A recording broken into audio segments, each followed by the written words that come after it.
பொருட்களை இழந்திருக்காங்க. ஆகவே அவர்களுக்கு நாம் உதவி செய்ய வேண்டியது நம்முடைய கடமை. அல்லேலூயா. இந்த நாளிலும் நாம் முக்கியமான செய்தியை கேட்க போகிறோம். இயேசு கிறிஸ்து இந்த உலகத்தில் எதற்காக வந்தார்? இது கூட தெரியாமல் அநேகர் இந்த உலகத்தில் வாழ்கிறார்கள். கிறிஸ்தவர்களுக்கே தெரியாது இயேசு கிறிஸ்து இந்த உலகத்தில் வந்த நோக்கம் என்ன. இது தெரிஞ்சிருந்தா தான் மற்றவங்களுக்கு நாம் சுவிசேஷம் சொல்ல முடியும். இழந்து போனதை தேடி ரட்சிக்கவே மனிதகுமாரன் இந்த உலகத்தில் வந்தார். கரங்களை வேத்தி கர்த்தரை துதிங்க.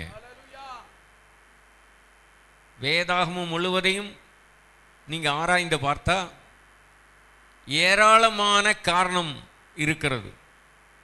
இயேசு கிறிஸ்து பிறப்பதற்கு முன்னாலே தீர்க்கதரிசனமாக 600 ஆண்டுகளுக்கு முன்னால் 700 ஆண்டுகளுக்கு முன்னால் முன் அறிவித்தார்கள். ஆனால் குறிப்பாக சில காரியங்களை மட்டும், ஒரு 5 காரியத்தை மட்டும் இன்றைக்கு நான் உங்களோடு பேச போகிறேன். அல்லேலூயா. தேவனுடைய திட்டம் என்னவென்றால், இந்த உலகத்தில் உள்ள ஒவ்வொரு மனிதனும் அவரை போல் மாற வேண்டும், என்றென்றைக்கு அவரோடு வாழ வேண்டும். இந்த உலகத்தில் கொஞ்ச காலம், நித்தியத்தில் என்றென்றைக்கு அவரோடு வாழ வேண்டும் என்பது தேவனுடைய சித்தமாக இருக்கிறது. மனிதனை உண்டாக்குவதற்கு முன்னாலே தேவன் தூதர்களை அவருக்கு ஆராதனை செய்யும்படி, பணிவிடை செய்யும்படி பல கோடி தூதர்கள் சிருஷ்டிக்கப்பட்டாங்க. ஆனால் ஒரு கூட்டம் அவருக்கு பக்கத்தில் இருந்து அவருக்கு பணிவிடை செய்ய, தேவனை துதித்து பாடிக்கொண்டிருக்க ஒரு கூட்டத்தை ஆண்டவர் வைத்திருந்தார். அப்படி இருந்த தூதர்கள் தான் தேவனுக்கு விரோதமாக மேட்டிமையான எண்ணங்கள், சிந்தனைகள் அவருக்கு ஒப்பாவேன் என்று மனதில் நினைத்த உடனே தேவன் பரலோகத்திலிருந்து அவர்களை கீழே தள்ளினார். அல்லேலூயா, ஸ்தோத்திரம்.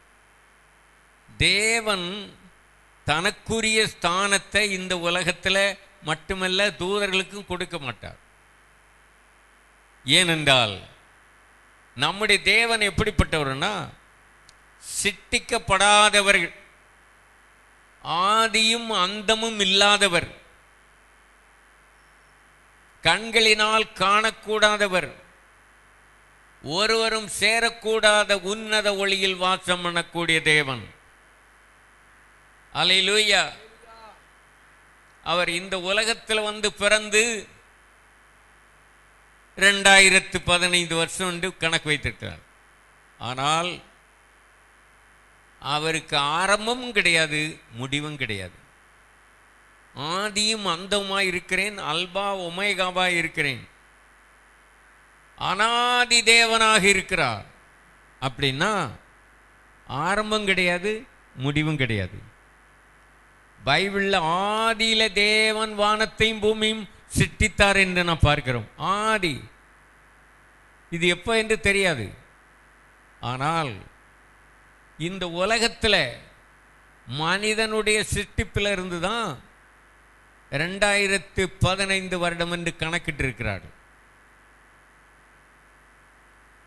ஆனால் இயேசு கிறிஸ்து பிறந்த பிறகு, பிறப்பதற்கு முன்னால் உள்ள வருஷங்கள்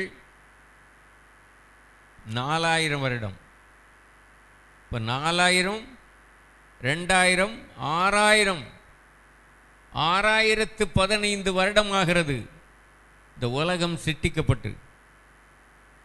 ஆகவே இந்த உலகம் சிருஷ்டிக்கப்பட்ட நாள் முதல், மனிதன் சிருஷ்டிக்கப்பட்ட நாள் முதல் இந்த உலகத்தில் மனிதனை சந்தித்து கொண்டிருக்கிறார், பேசி கொண்டிருக்கிறார், தம்மை வெளிப்படுத்துகிறார். தேவன் மனிதனுக்கு கொடுத்த ஸ்லாக்கியங்களை, ஆசீர்வாதங்களை, நன்மைகளை கீழ்ப்படியாமையினாலே மனிதன் இழந்து போனான். தேவதூதர்களுக்கு முதல்ல வந்த பாவம் பெருமை. உலகத்தில் மனிதன் சிருஷ்டிக்கப்பட்ட போது முதல்ல வந்த பாவம் கீழ்ப்படியாமை. ஆகவே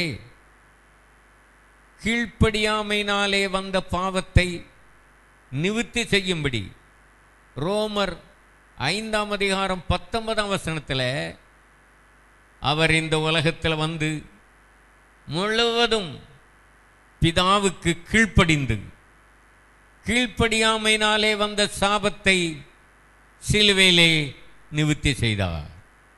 அல்லேலூயா. ஒரே மனுஷனுடைய பாவத்தினால உலகம் முழுவதும் சபிக்கப்பட்டது. ஒருவருடைய கீழ்ப்படிதலினாலே உலகம் முழுவதுக்கும் ரட்சிப்பு வந்தது. கரங்களை வைத்து கர்த்தரை துதிப்போம். அல்லேலூயா. இன்றைக்கு இருக்கிற உலகத்தை போல அல்ல அன்றைக்கு இருந்த உலகம். மனிதன் சிருஷ்டிக்கப்பட்ட நாளில் தேவன் முகமுகமாக மனிதனை சந்தித்து ஆதாம் ஏவாளோடு சஞ்சரித்து பேசிக்கொண்டிருந்தார். நேரடியாக அவனோடு தொடர்பு வைத்திருந்தார். ஆனால் இன்றைக்கு மனிதனை சந்திக்க முடியாம, பேச முடியாம, தொடர்பு வைக்க முடியாம அவர்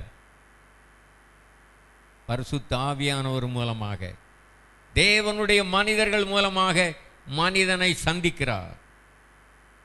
பாவத்திலிருந்து ரட்சிக்கப்பட்ட தேவனுடைய பிள்ளைகள், அவருடைய இரத்தத்தினால் மீட்கப்பட்ட தேவனுடைய பிள்ளைகள் மூலமாக இந்த உலகத்தில் உள்ள மனிதர்களை அவர் சந்தித்து கொண்டிருக்கிறார், பேசி கொண்டிருக்கிறார். அல்லேலூயா. இந்த உலகத்தில் நாளடைவிலே மனிதனுடைய பாவத்தினால தேவனை சந்திக்க முடியல, பேச முடியல, அவரோடு தொடர்பு கொள்ள முடியல. ஆகையினால தான் தேவன் மோசையை தெரிந்து கொண்டு அவன் மூலமாக தம்மை வெளிப்படுத்தி தம்முடைய கட்டளைகளை, பிரமாணங்களை தேவன் அவனுக்கு கொடுத்தார். அதுக்கு பிற்பாடு நாளடைவில் ஜனங்கள் தேவனை சந்திக்க முடியாம, பேச முடியாம தங்களுக்கென்று தெய்வங்களை உண்டாக்கி கொண்டார்கள். தங்களுக்கென்று கையினாலே, கண்ணினாலே, மண்ணினாலே, கட்டையினாலே இப்படி தெய்வங்களை உருவாக்கி அதை வழிபட ஆரம்பித்தார்கள். இதனால உலகம் இன்னும் சாபத்துக்குள்ளானது.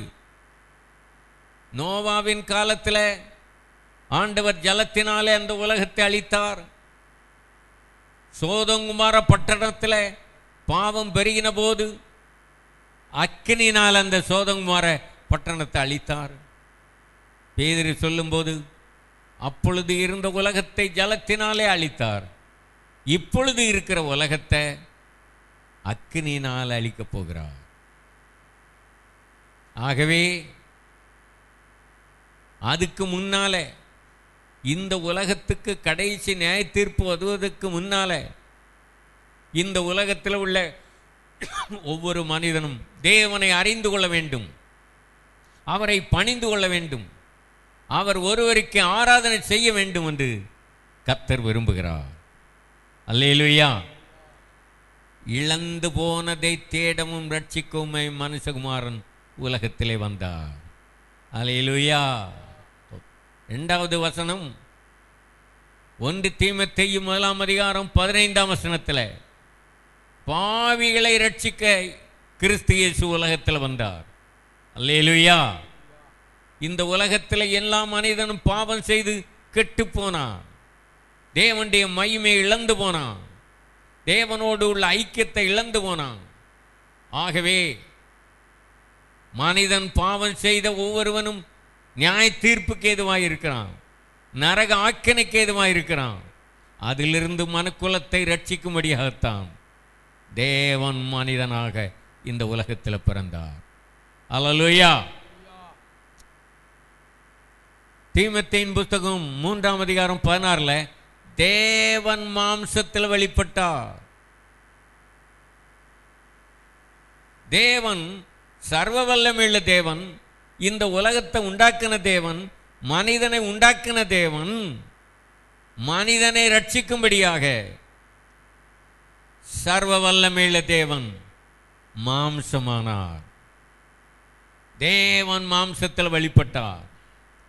யோவான் 1 அதிகாரத்தில் ஆதியிலே வார்த்தை இருந்தது, அந்த வார்த்தை தேவனிடத்தில் இருந்தது, அந்த வார்த்தை தேவனாக இருந்தது.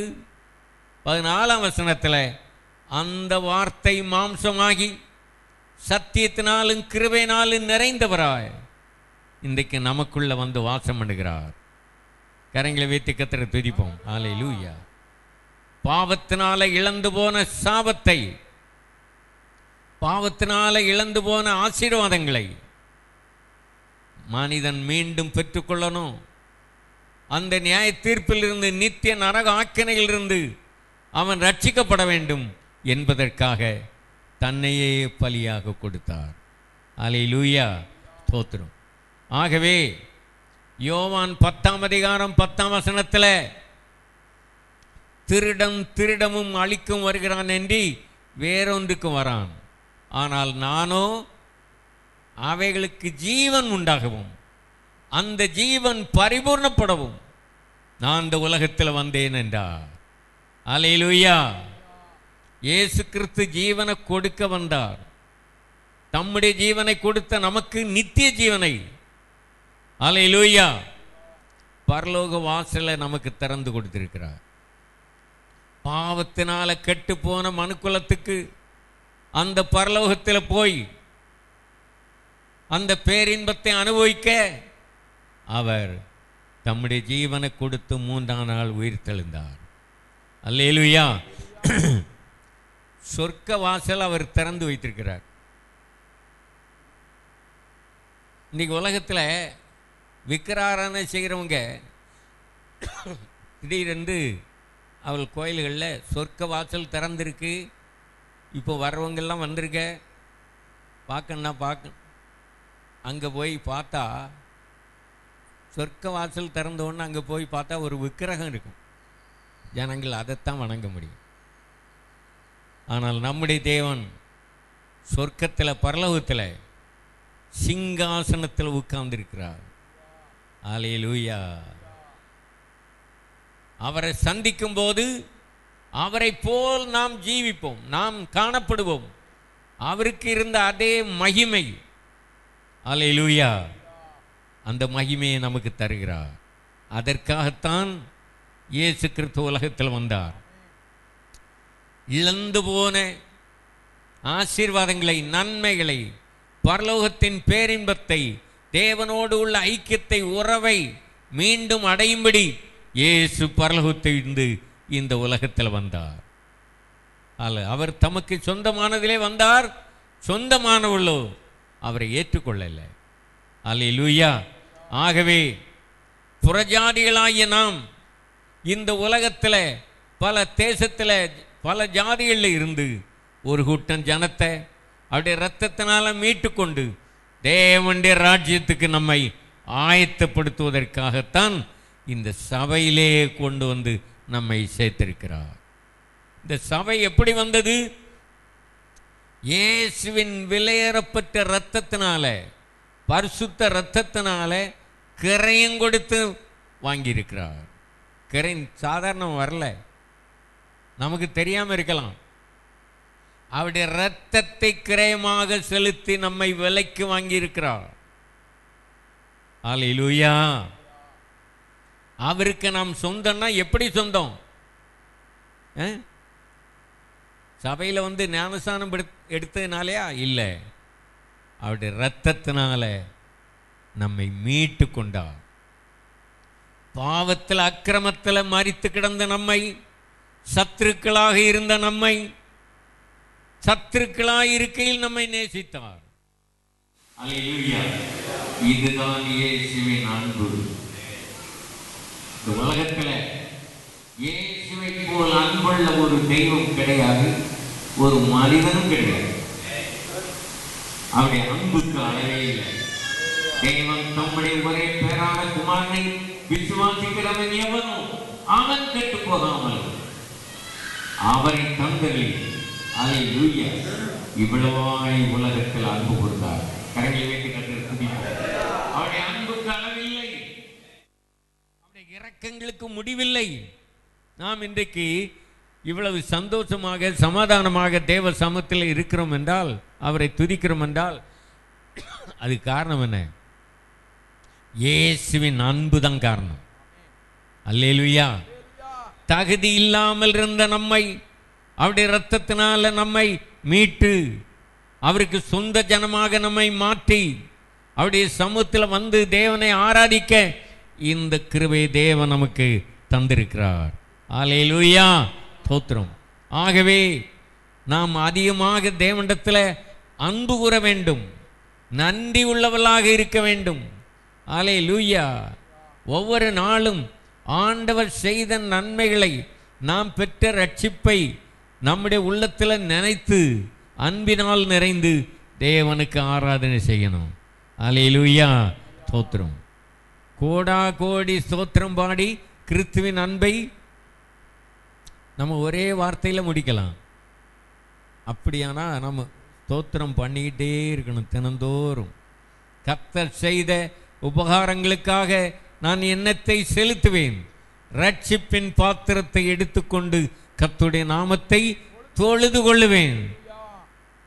தொழுது கொள்ளுவது, ஆராதனை செய்வது, அவரை துதித்து பாடுவது. இது எதற்காக? ஆண்டவரிடத்திலிருந்து பெற்ற நன்மைகளை நினைத்து நன்றி உள்ளவளாக தேவனை துதிக்கும் போது அவருக்கு நாம் என்ன செய்கிறோம்னா, நாம் நன்றி உள்ளாக தேவனை மையப்படுத்துகிறோம். அதுக்கு பிரதிபகாரம், பிரதிபலன் இந்த உலகத்தில் அல்ல, பரலோகத்தில்.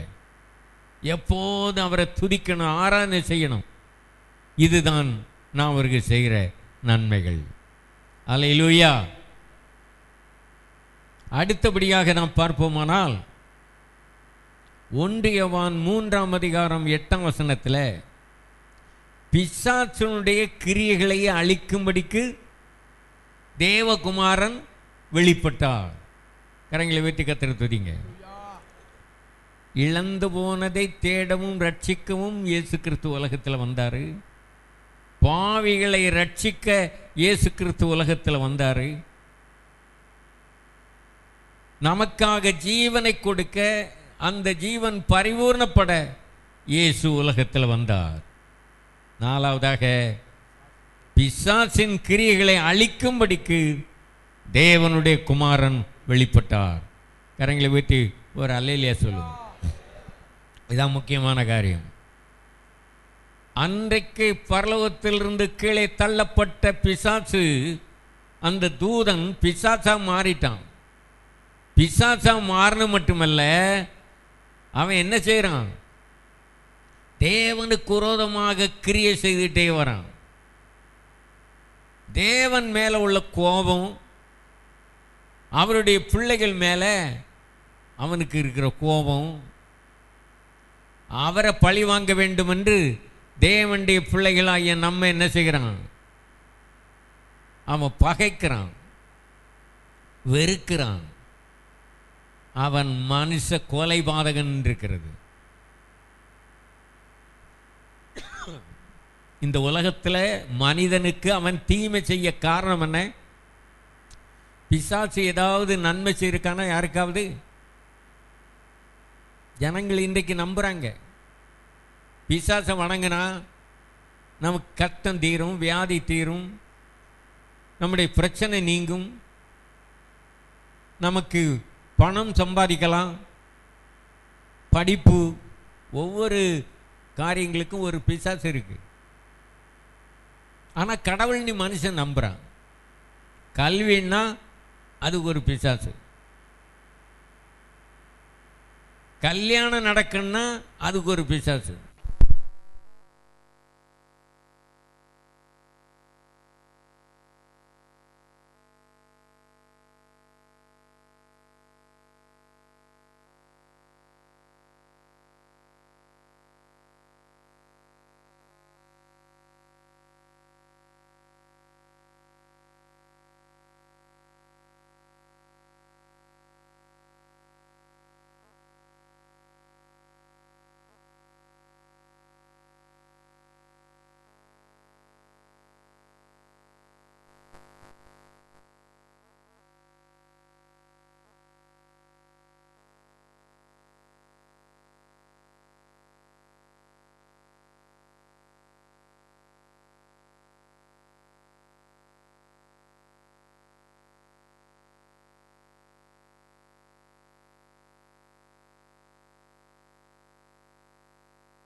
1000 கோடி 1100 கோடின்னு வைங்களா, முழு உலகத்திலும் இருக்கு. அவ்வளோதானே? அதுக்கு மேல் இருக்கா? கூட இருக்குமா? எத்தனை கோடி? 1500 கோடின்னு வச்சுக்கிட்டுங்களா? 800 கோடின்னு நாங்கள் முன்னால், இப்போ கூடி கூடி இவ்வளவு வருது. 1500 கோடி இருக்குங்க. ஆனால் பிசாசுடைய எண்ணிக்கை எவ்வளவு? 33 கோடி. அப்போது ஒரு மனிதனை தாக்குவதற்கு எத்தனை பிசாசு கணக்கு பார்த்துடுங்க. ஒரு பிசாசு, ஒரு ஆளுக்கு ஒரு பிசாசு இல்லை. அப்போது ஒரு பரிசுத்தவான் கணக்கெடுத்து பார்க்கும்போது இந்தியாவில் தான் அதிகமான பிசாசுகளை அனுப்பிட்டு இருக்கான். பிசாசு அந்த லூசிபர் இந்தியாவில் இன்றைக்கு 110 கோடியா, எவ்வளவு? 150 கோடின்னு வச்சுக்கிடும். ஆனால் இந்தியாவில் தான் விக்கிரக ஆராதனை கூடுதல். இந்தியாவில் உள்ள ஜனங்கள் கடவுள் மேலே நம்பிக்கை உள்ள, பக்தி உள்ளவர்கள். எதை வச்சாலும் கடவுள்னி வணங்கிடுவாங்க. மற்ற தேசத்தில் உள்ளவங்க அப்படி நம்ப மாட்டாங்க.